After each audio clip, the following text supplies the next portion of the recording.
Slàinté, y'all. Welcome to Tuesday night, Scotch on the Bayou. And we are talking about the Laddie, either the classic Laddie or Port Charlotte or the Octomore or the Black Arts or all kinds of other wonderful things that come out of Bruichladdich on the island of Islay. And so, welcome to Tuesday. Great to have everybody in. It's been a whirlwind. I was just here a few days ago. A lot of y'all were here with me, and I appreciate that. But yeah, so Tuesday in Bruichladdich, and I was like, why not? Just a good classic Laddie and talking about some of your favorite distilleries, and this one is pretty near and dear my heart. But I want to see who all is in tonight and say hello. And this guy, poor Trooper, my bud from down to Bayou, is out in the middle of the Gulf of Mexico on a rig. I 14 days on, 14 to go. But let's all have a drink for him because he has to be a teetotaler when he's out there in the middle of the Gulf. Thinking about you, friend. I really am. But thanks for joining in. And it's amazing. There's probably better Wi-Fi on that rig in GOM than there was originally in this house in the middle of a city. But we're rocking and rolling with the fiber now. We're good. Joe, great to see you from the southeast coast of Georgia. I'm just gonna maybe say that you're kind of happy with last night's game. I'm just, even if you may not be a dog fan, at least you got a natty back in your backyard again this year. That's for sure. Goodness gracious. Good morning, Andrew.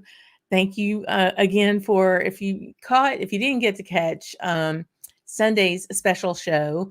Roy Aquavitae and I went through Andrew's blind challenge, and we were we had great intentions of trying to do a little there and do a little maybe tonight, but we went through all 7 drams that were unbelievable. Terribly generous of you, Andrew, and we had a lot of fun. Neither one of us ended up adorable, so that was good. But went through some really great items, expressions, one from each of the regions in Scotland, and a ringer. So a non-Scotch. It was interesting. Roy and I was very proud. We both nailed that one right away. And then, but yeah, go back and watch that. It's a lot of fun. Roy's just an incredible person, and we talked a lot about not only going through the blind, but really about whiskey resolutions. It's the beginning of the year. What are we really resolving to do? And is it our buying habits? Is our drinking habits? And things like that. And really the big consensus was, to kind of be more selective about what we might buy this year. And try to find more people in person to share it with. I think we're finally getting out there. People are trying to travel. I'm about to travel to a whiskey festival next week. So just, find your peeps, whether they're online here, because where you can come every Tuesday night, or get your folks there, together and enjoy all of that fun stuff. Hey, yes, Bruichladdich. You understand, George. You understand for sure. And meow to you too, Sugar Kitty. And hey, Stacey is here. Cheers, everyone. And it was one of the folks that was granted an unbelievable thing that occurred Sunday. Is that Jimmy Jazz just went off and gifted a bunch of the Camp Drammer membership. So that was wonderful and really unexpected. And I totally missed it because it didn't show up on my feed. But yeah, so well, hopefully he'll be in here for a minute. Martin's in, Chad's in. Oh my goodness. Chuck, Malt Minion. Everybody's in. You're going to have to tell me what Bruichladdich you might be pouring for tonight. I have a couple of things. And ironically, my classic Laddie is not here. It's at the camp. But I have some really cool things and one independent bottling that we're going to dive into. So we'll kind of check that too. But goodness. So yeah, Bruichladdich is one of those distilleries that does some really interesting things. Their history is interesting. Their reboots are interesting. Um, the the actual whiskey that they make is terribly interesting in the way that they do a lot of cask variations. And so we, you know, being able to actually go to the distillery and see that, uh, see it in first, person, and the smells and the sight and all of those sensory items, all that adds to the whiskey itself and what you get from that whiskey. Um, so it's going to be, I'm looking forward to tonight to kind of just dive into a few of these drams, but I want to hear about your experience with Bruichladdich, because they, they're an Islay, of course, an Islay um, whiskey, but they're not solely peated, right? So, sorry about that. Somebody's trying to call me. So they're not just all peated whiskey. They have some wonderful classic Laddies unpeated. The casking that they did, especially under Jim McEwen, because truly that reboot was when the magic happened. Um, some of the caskings that they use are just incredible. And we'll talk a little bit about that too. So I want to see so Chad has broken out the Bruichladdich DNA number 3, 8525, distilled in 1985, bottled in 2011. A 25-year-old that's matured in ex-bourbon and the last in sherry. Ooh, in sherry cask. Wow. Yeah, just some interesting things. So I feel like I say this ad nauseum, but during the Islay Whiskey Academy, uh, we got to go to a couple of things that associated with Bruichladdich. Number one, we got to go to the Octomore Spring, and it is the natural spring that is the water source for Bruichladdich. It isn't the water they put in with Bruichladdich whiskey, so I want to make sure that's understood. But what they do with that water, they use it within the plant itself, and they do put it in their botanist gin.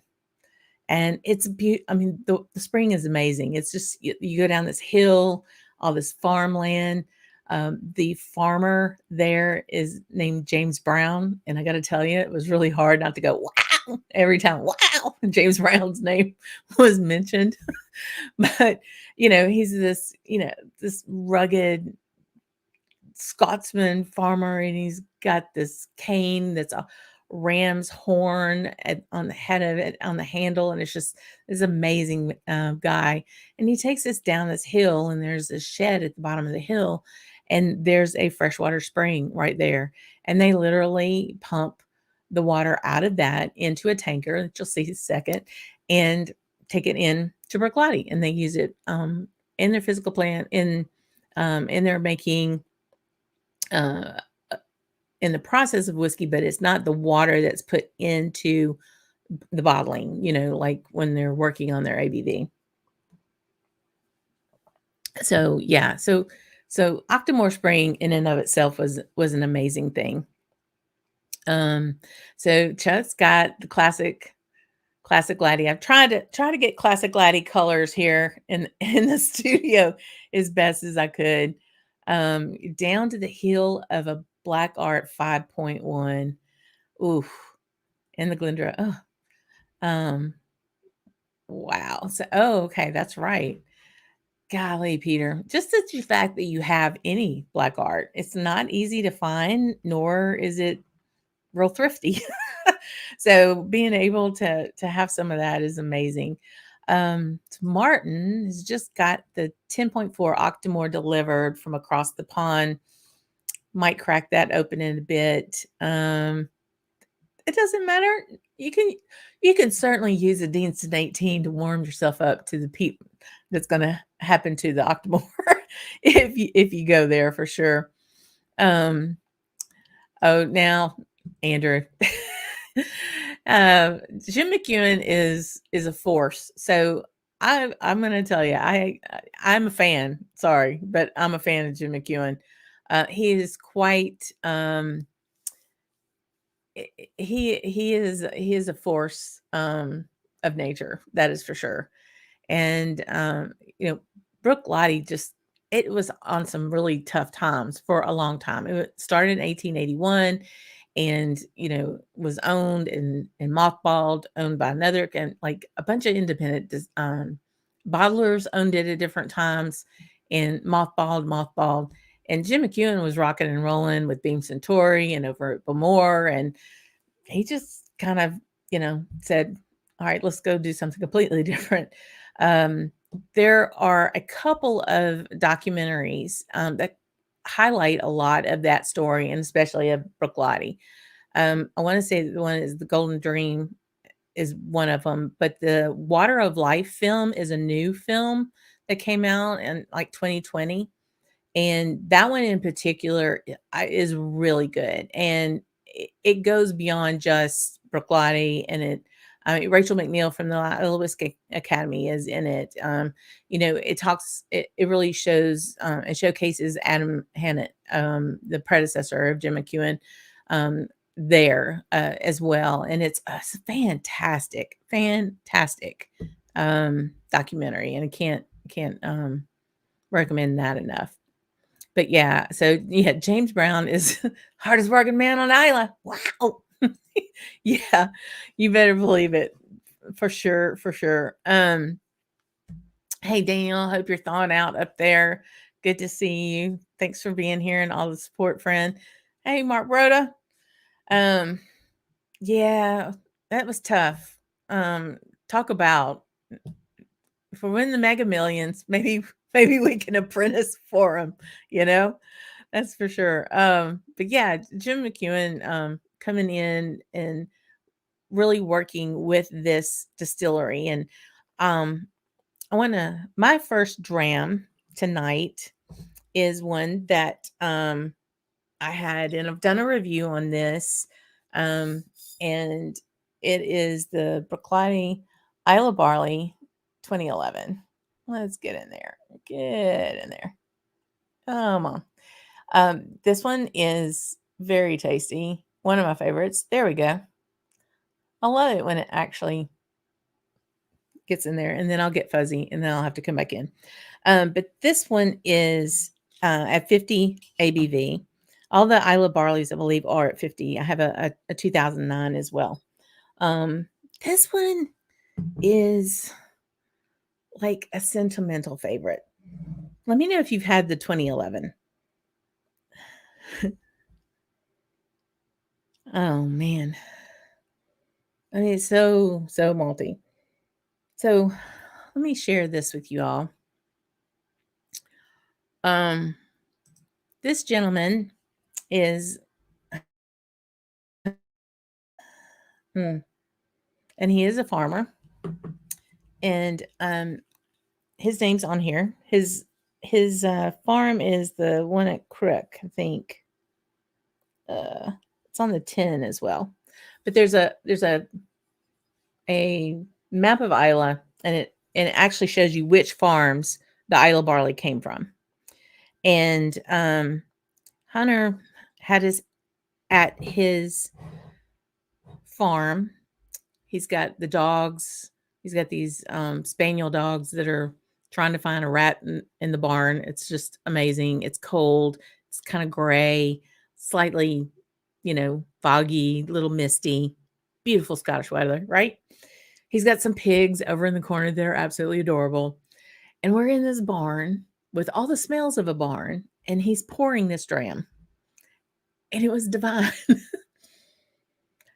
And when you think about the fact that this man is pouring the dram that had his barley in it, that was one of the biggest, my mind is blown moments, because just thinking that makes this whiskey personal to me.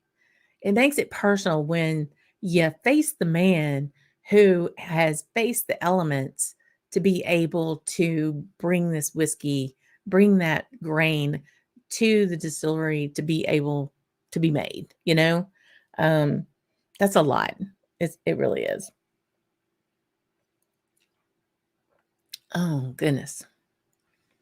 So Daniel knows James Brown, and I'm sure you've met them as well. Let's see.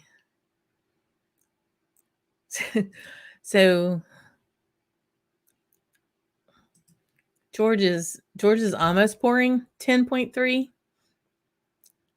And for those who may not know, Octomore is super peaty. It's some of the peatiest or the highest ppm of phenol whiskey that there is. And that is the level of the malt that's peated, not the actual liquid in the glass. So it's of the malt that's when they dried the malt in the kiln with the peat fire, and that the level of peatiness within the malt that they're then going to go run through the grist mill to then make whiskey, that's where that value of ppm is measured, at the dry malt, not at the liquid in the glass. So let me catch up here. Saw Chad ping me. So Chad said he just finished the Water of Life extended cut, and it was very good. It really is. It's very interesting. You see those people that are behind all of this, behind all of the work and the angst and the elements.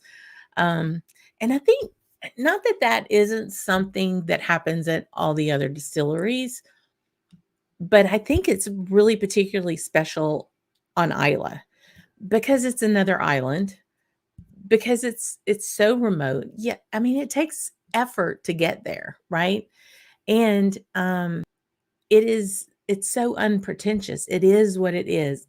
Folks, the people there are the salt of the earth, and you really get the elemental experience of whiskey, I think, on Islay more than you might somewhere else. Now, I'll tell you after I get back from my trip this summer whether I recognize that in other places. I think Erin and Campbelltown may be like that. But I don't know, and it's and I maybe I'm just being presumptive here, but I think of Space Island, and I think a little bit more gentrified and kind of white tablecloth, if you will. That's not Islay. Islay's digging Pete, Islay is everybody's working out in the field and getting it done kind of place, for sure. So, yeah, Mark, Broda, I told you, if I win, I'll buy you a distillery. If you win, you buy me one. Goodness. But this, you get malt right off the nose on this 2011 Islay barley. Lots of malt. And then just like a little bit of burnt sugar. I mean, 50 ABV, it's very approachable. It's not hot at all. I mean, there's some warmth there, even on the finish. It's like on the front of the palate, but it's not woof, take your head off or anything like that.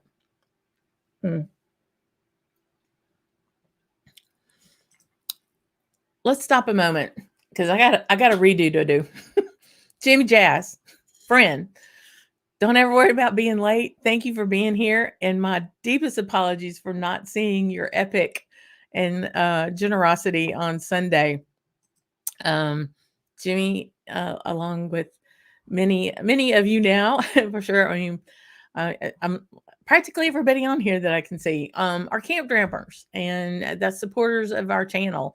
And the support's already helping me buy a tech to go to Victorian next week to do some interviews I've got lined up there. And Jimmy, thank you so much. Thank you so much, Jim, for bequeathing those memberships on folks. That was very generous. And I had no clue that was even possible. Roy didn't even know that was possible. Only in the after show did I figure out when I was talking to him. He's like, how did he do that? I'm like, I have no idea.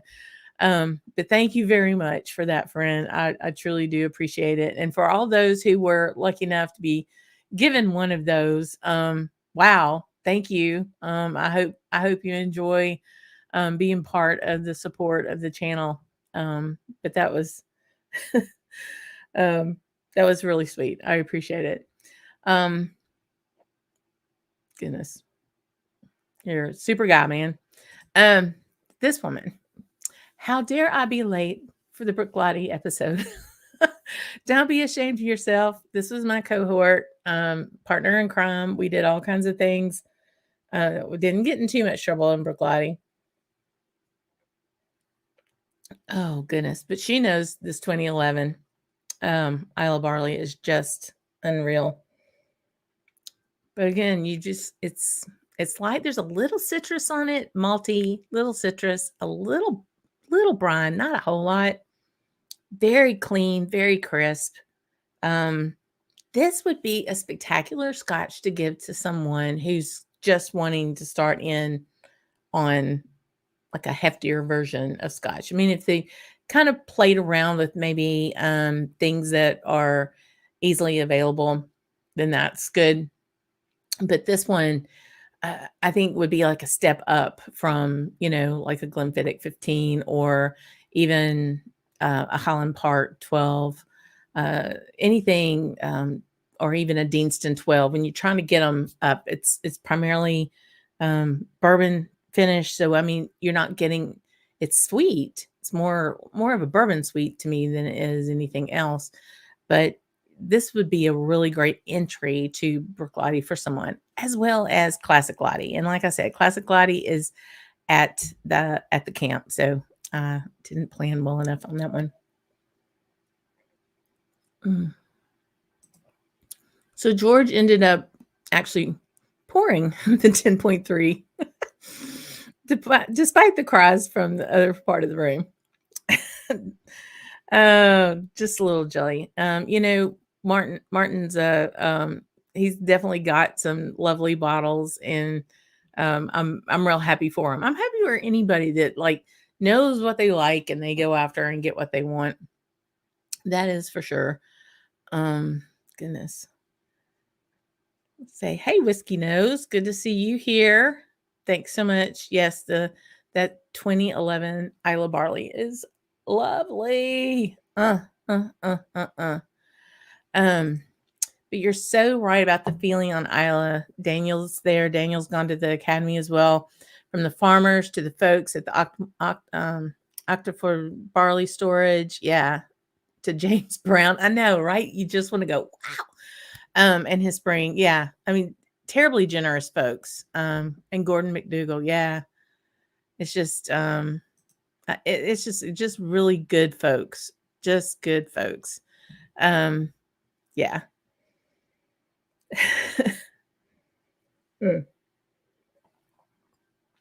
So that's an unpeated version of Bruichladdich. And like I said, I've got the 2011 and then I also have the 2009 version as well.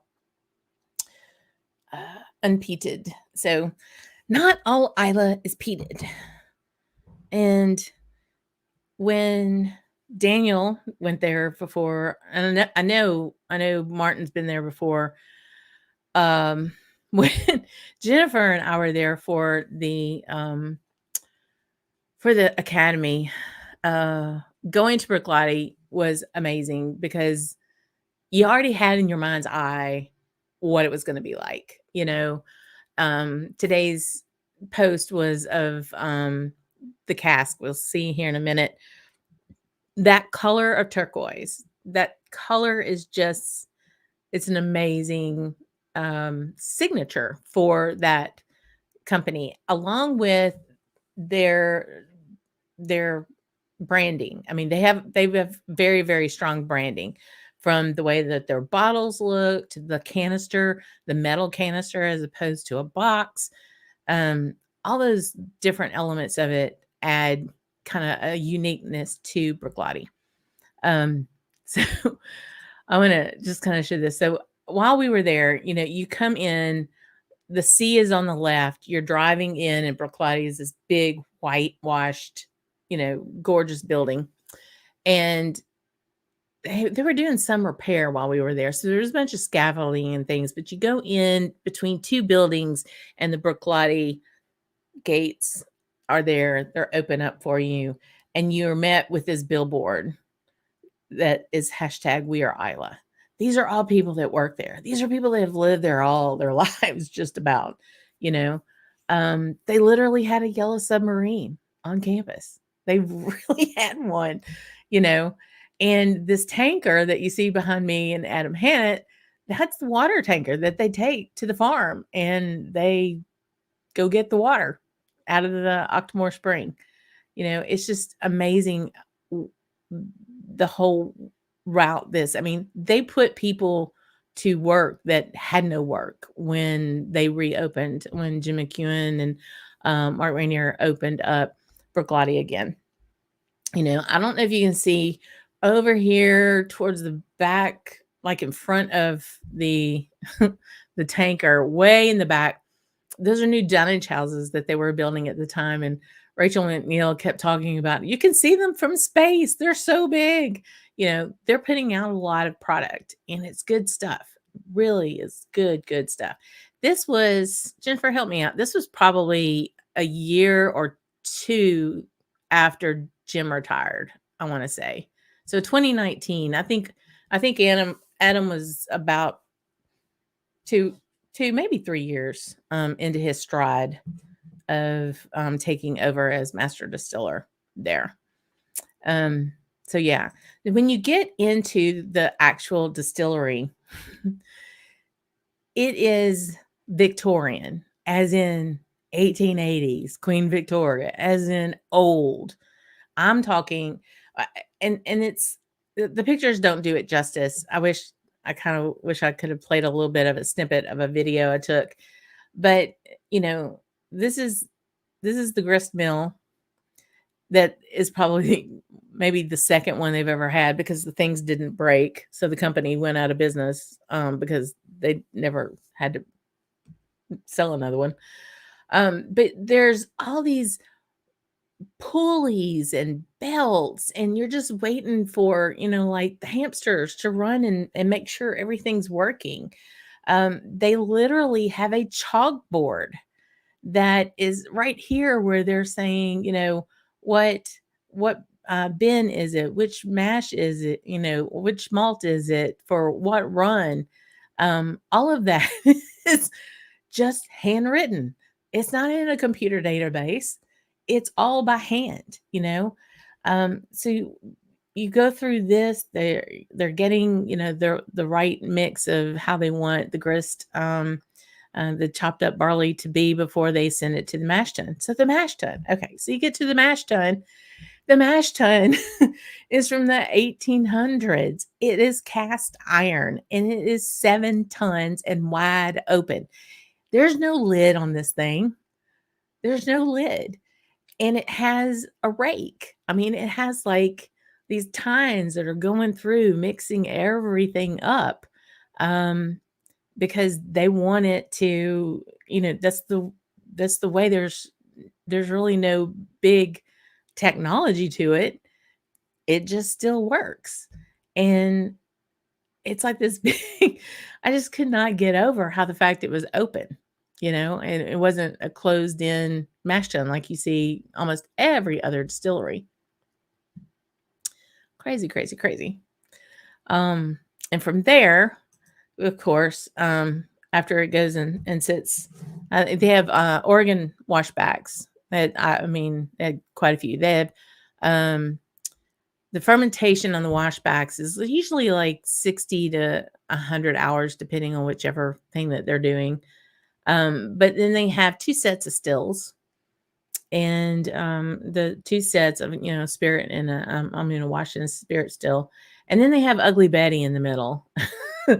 And I'm trying to remember. I think is Ugly Betty maybe what they make the gin with. I can't remember. But it's just the patina on this copper. That was the other thing that struck me. These are copper stills, but they're this dark patina, and it's just, all of this really old stuff is making some of the most progressive avant-garde whiskey, especially in the island, but I would say all of Scotland. Some really cool stuff. Things like black art you don't see just coming out of every distillery. Things like Octomore you're not going to see coming out of every distillery. The caskings, the wine caskings especially that Jim McEwen did were just kind of crazy. And things that you just, I think now people are kind of seeing some of that, but not maybe back when they were starting. So Chuck has moved on to the Islay barley. 2007. Wow. That one sounds good. Let's see what else I have here. So yeah, and then you go, that color, that Bruichladdich color is just amazing. So like this particular one was a port. Was 2015. 2005. It went into a port. 2004. You start looking at some of these, especially the wine casks were crazy. Yeah, just beautiful. But yeah, our time at Bruichladdich was amazing. Yeah, Ugly Betty's awesome, and she. I just love it. Andrew says yes, she was used. She's being made to use gin, but okay, but was used to make whiskey at the Interleven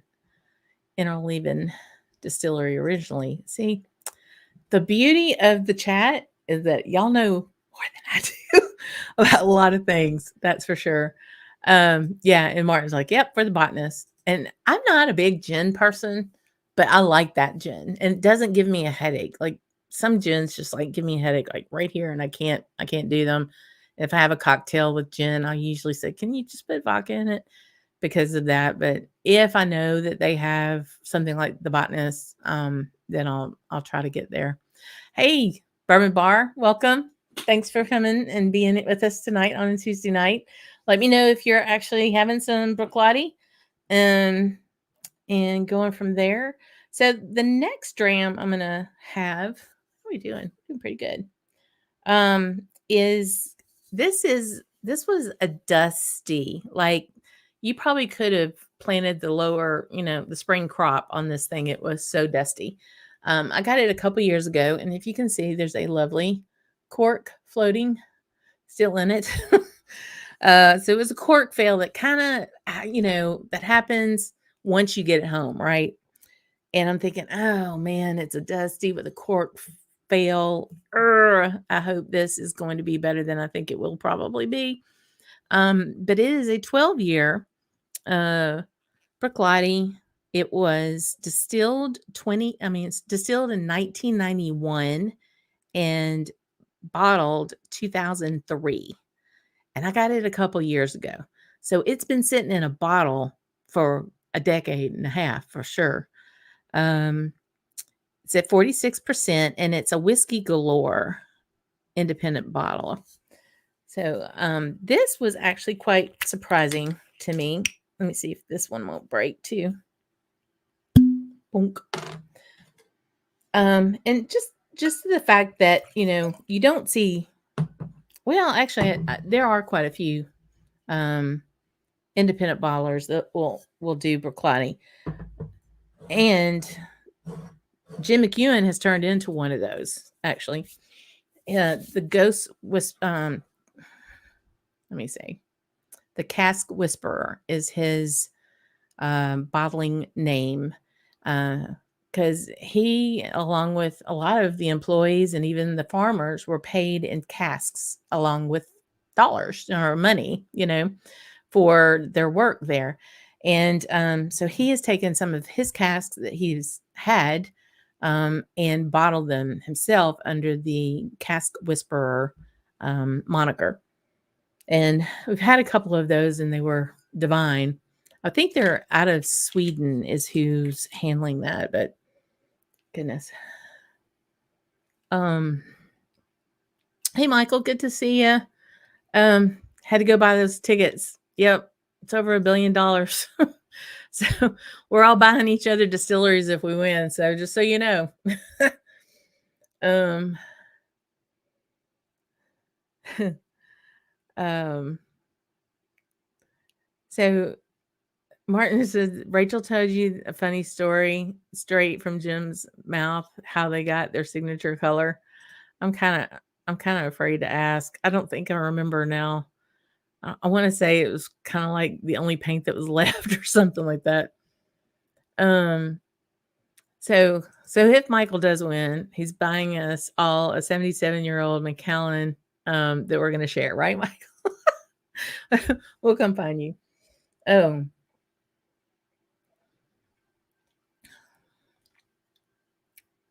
Interesting. Chad's having a 21-year Laddie. So Bourbon Bar says, I'm not much Scotch in the collection, but he wanted to try the classic Laddie. Sugar Kitty put it in the link. Yes.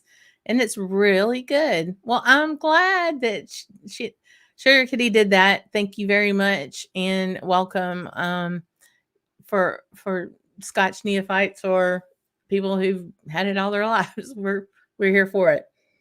We're nice and chill here on the channel. So this independent bottling is very light compared to the Islay barley. It was, I would say, more robust in kind of a deeper or more of a depth of flavor. This is very light, crisp again. At 46%, it isn't hot or it almost has a menthol characteristic to it. I don't get near as much malt on this as I did the Islay barley. And the nose isn't there. And I'm, to be quite fair, it's probably because of the cork issue. But there's not an off-putting an off-putting taste to it at all. Sometimes bad cork isms can give you that kind of twang. You know what I'm talking about? Just not appealing at all. Jennifer, thank you. That Port Charlotte Margaux cask. Yeah, that one. Hey, Jim. Kim Radcliffe is in. Happy Camp Drams to everybody. If you see the cool little alligator by people's names, that means they are a Camp Drammer. They're a member of the channel. And they some just wonderful art again from my brother who does super stuff.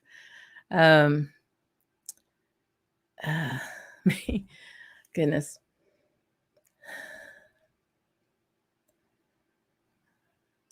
So you got a wee spot of the Ternary project left. Okay, so that's going to be my last dram. So I have only a wee left too.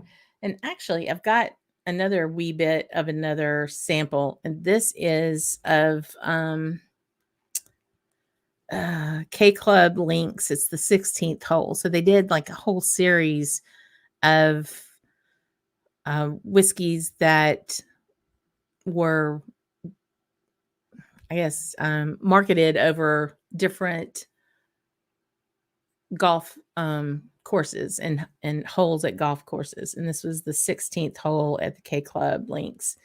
And Sean from Scotch for Dummies had this at their 6-year reunion. So yeah, this it's independent bottling. It's tasty. And it would be more like an everyday. It's not, there's nothing bad about it because of the corkage. But it's very different. I mean, it's you can kind of get that it's a Bruichladdich. That was the main thing I'm hesitating over and just trying to think, like process as I drink. whether you can kind of pull that same spirit out from one to the other. So let's see here. But if this came off the still at 1991, there are different people working that still than when the Islay barley came off the still. Those are not the same people at all.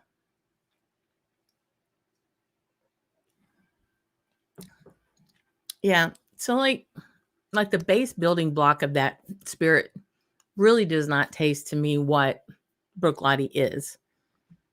But it was what it was at that time. So it's interesting for like historical reasons, but it's also a tasty dram. So that's good too. I'm glad you like golf, Bourbon Bar. It's all good. We're all passionate about something, right?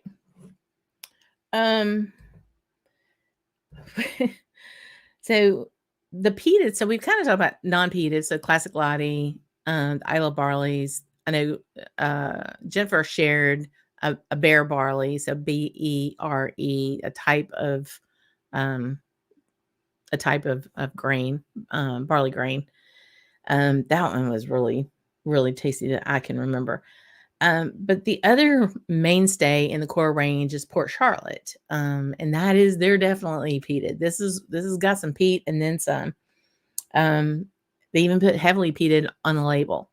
And Bruichladdich will do, their 10 is their core range, classic Laddie.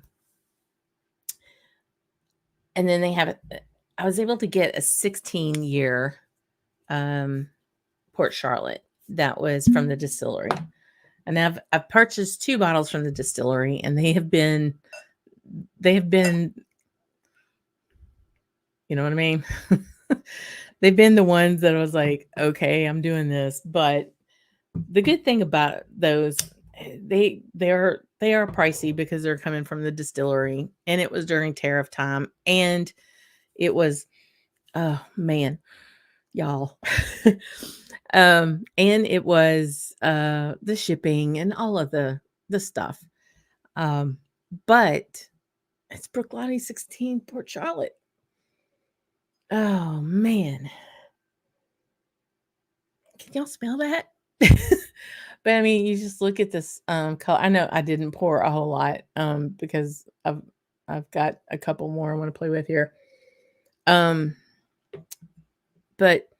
you get the peat on it. I never get a medicinal note on Bruichladdich. To me, this is earth. This is salt and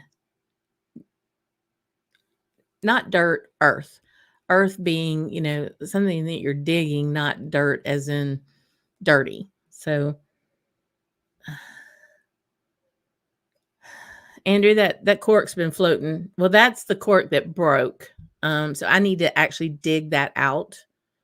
And I know I need to dig that out of the bottle, and that would help because I don't want it to influence it too much. But it's been in there for a little bit, but not too long.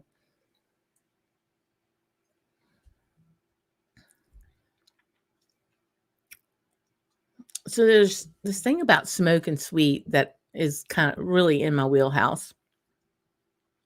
And the Port Charlotte this is campfire to me. This isn't ash, and it's not barbecue pit kind. This is honey and lemon and a little orange. There's a dryness, almost like the pith of an orange on the finish. I don't get a whole lot of malt off the nose. I get some on the taste.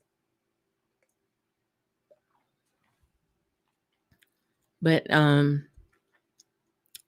compared to the 10, the 16 is much more three-dimensional. I don't know.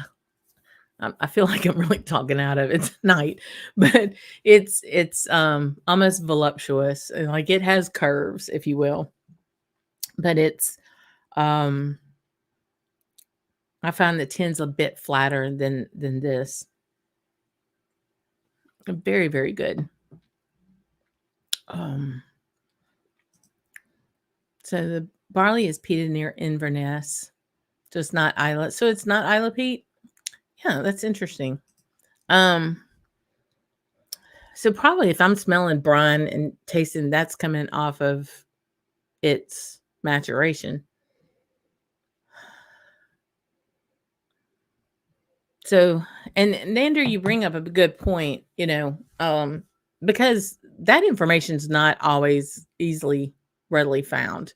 So you kind of presume that if it's Isla, it's Isla peat. Isla peat is getting harder to come by because they are purposefully trying to do everything they can to preserve as much of it as they can. There is peat on every continent. It's just different flavors, if you will. Just as we know, like the peat that's up in the Highlands is different than like up in Orkney, as opposed to Isla. And even I would even say different places on Isla, because like even Jura, I think, isn't as densely marine based peat as some of the ones that are used in Isla whiskeys. But yeah, that's always an issue. When they say it's Isla barley, it's Isla barley. But some, they're having to import all whiskey. Well, let me say, many of the distilleries in all of Scotland are having to import a lot of their grains too. So not everything that is made in Islay is going to have barley made on Islay. The island can't sustain that. And I'm sure, God forbid, there's probably some English barley being used when they have to.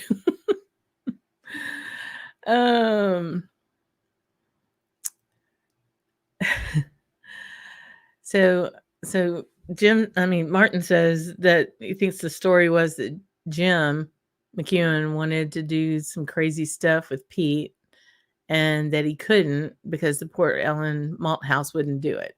That sounds about right. So, so yeah, this last dram I've got that I'm going to have a wee bit because I'm going to ration this one. This one was also my other splurge bottling. And it's called the Ternary Project.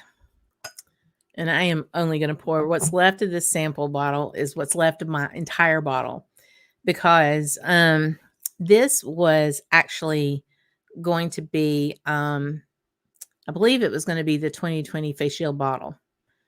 It is the Ternary Project, meaning 3, right? It is 30% classic Laddie, 40% Port Charlotte, and 30% 2008 Octomore. It's 52.1.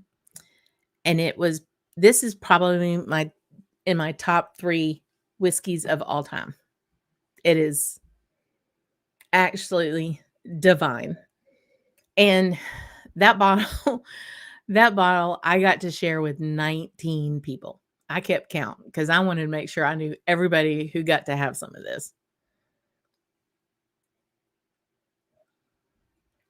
You have a good base of classic Laddie. And so a good, what I say, 30% unpeated, primarily bourbon matured. Then you roll in 40% of the 40% of Port Charlotte. So you've got that rich smoke and just an added sweetness to that.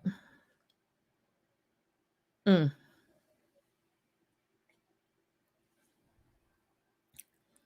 you round that out with Octomore, which is that 2008. I should have looked that up. I knew that at one point. But so 2004. Octomore was a 10-year Okay. Well, let's get one in English. So it's a 10-year-old Octomore that was previously port, cognac. That's right. Port, cognac, and bourbon in virgin oak casks. Okay. Port, cognac, and bourbon. So 2 major sweet plus the levity of the bourbon in a new virgin oak casks. So you're adding all that wood element to it. And that was 10-year. This is one of the most balanced smoky whiskeys I've ever had. And I just absolutely love it. One of my favorite Christmas movies is The Bishop's Wife. It has Cary Grant in it, and there's this eccentric professor, and Cary Grant is an angel, and the professor is pouring sherry to he and the bishop's wife, and every time he pours, the angel Cary Grant does this, and the bottle fills up, and it never gets empty. I would like Cary Grant to show up and make sure that this was never empty, because this was so very good. But it was avant-garde, right? It's out there. It's different than let's just go do a single cask. It was the marriage of 3 different things, 2 staples, Laddie, classic Laddie, and then the Port Charlotte, and then the ringer was that 2008 Octomore with, again, port, cognac, and bourbon matured. Just amazing stuff.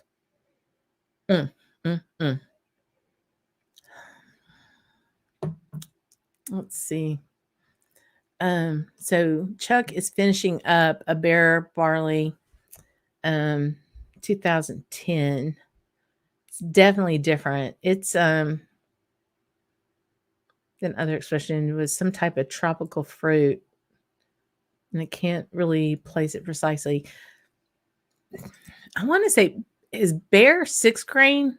I'm pretty sure it's 6 grain. We're most like Concerto and Golden Promise are two kernel grains per in the shaft of in the barley, and it's usually older strains like that. It's harder to get the sugars out of it.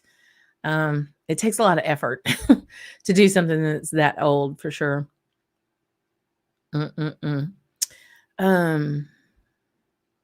Yeah. So Michael's asking Kilchoman versus Kalila. I think those 2 are the little brothers of Ardbeg, Lagavulin, and Laphroaig. It kind of depends. Michael, for me, it always depends on mood. I'm a big fan of Kilchoman. I'm a big fan of Ardbeg. Jennifer's your Ardbeg fangirl right there. I'll tell you that. Kalila, I think is a good staple. And truly, I haven't had that many, because so much of Kalila is really used in Diageo's Johnny Walker and kind of used in other things. I haven't had as many specialty bottles for Kalila as I have really Kilchoman. Ardbeg all day, every day when it comes to standard bottlings. Absolutely love Ugadale, is probably my favorite off the shelf Ardbeg. And Lagavulin, I think right now is a little hit and miss for me. But for you, I mean, in Laphroaig, to me, I need to be in the mood for different. They taste very, very different to me. So I'm more of a mood person. I want a Laphroaig 10 cask strength. That's what I want. I want a barbecue pit today.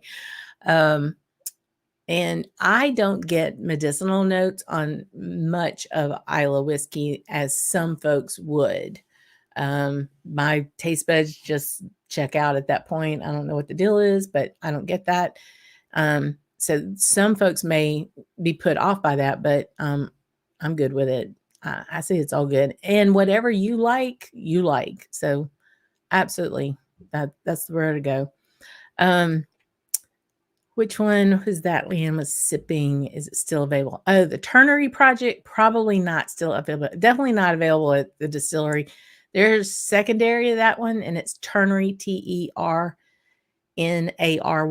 Ternary Project, meaning 3.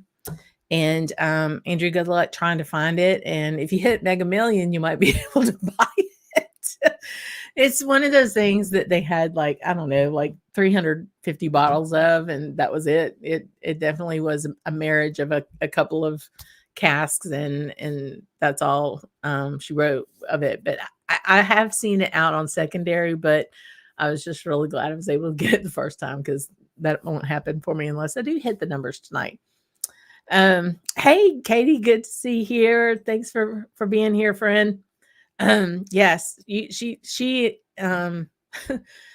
shared fantastic. It was a Port Charlotte, wasn't it, that you shared with me at the Louisiana Bourbon Festival, where one was walking around the festival with a bottle of Port Charlotte in the back of her backpack. It was hilarious. It really was. Hey, cheers, Drifting Drams. Good to see you. I wish y'all were able to come down this weekend, but we'll catch you next time for sure. For sure. Let's see. Missed that Cary Grant one. I'm telling you, y'all, that's one of my favorite movies. Absolutely. It's David Niven, Deborah Kerr, and Cary Grant. It is just, it's fantastic. It's not Hitchcock, so that's why George didn't pick it. Yeah, I do love Charade. I love anything with Cary Grant, and he's so suave and debonair. I just love him. So yes, this guy, Jennifer and I are going to get to see this guy this next week. I'm so stoked. I can't stand it. You put some samples together for us. Oh my gosh. Yes. I absolutely adore Campbelltown. And I know she does too. So yeah. Our biggest challenge is that Jennifer and I have a 25-pound luggage limit, because we're going to be flying on a float plane from Seattle to Victoria. It's going to be an adventure, y'all. We're going to have it all in Technicolor. We're gonna video everything. Just somebody be ready. Martin, be ready for the bail money. That's all I got to say. We're going to have an international incident. Chad will give you a call. Ah, goodness. But no, I hope so tell me real quick in the chat. We're going to close out here in a bit. You know, Bruichladdich is one of those things. It is a personal favorite of mine. Because I got to see it and I got to experience it. And rolling back to Sunday's show with Roy and us talking about whiskey resolutions, you know, we've been, you know, locked down for 2 years, and we're starting to get it going again. And if there's any way you can get amongst some folks, and just share a dram and talk about it. You don't have to pontificate to the day is long about it, but just, you know, find like-minded folks here, find them somewhere to be able to share that. And you get more of a personal connection with that dram. This is a very big whiskey week. I mean, we have the show tonight. We had the show Sunday. We had the show tonight. And on 2 more days, Mark JG and our friend Brady are going to be here at the house, and we're going to be sharing some drams. My local group gets together on Saturday, and we've pulled our funds together for a big bottle. And that's what we do, because we can't just go. We haven't won Mega Million, so we can't go buy just willy-nilly any bottle that we want. So we pool our money together to kind of get a big bottle. I'll let you know what that's going to be a little later on. And then Wednesday I get in a plane and I go to Seattle, meet up with Jennifer, and then we meet up with Chad, and we're at the Victoria Whiskey Festival.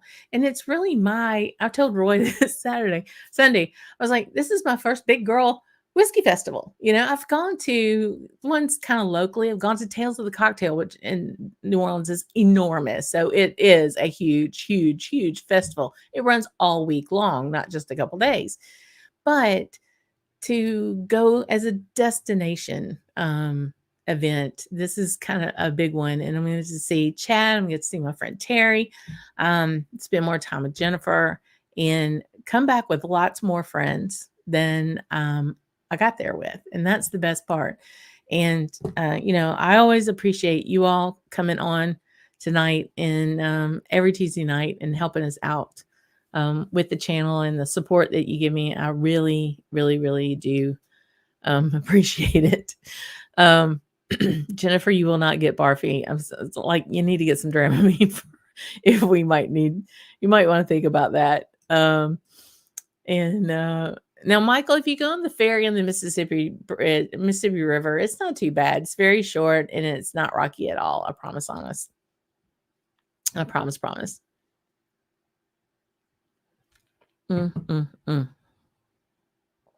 But I do want to do a shout out to John Kranz. As you know, John's normally on our shows on Tuesday, and he's had a bit of a surgery that went very well today, that we're very happy and thankful for that. So hallelujah, and pass the biscuits and a Slàinté y'all to John. So get to feeling better so you can have another Scotch soon. Goodness. Hey, I know this guy. Oh, and her too. It moved on me. There it went.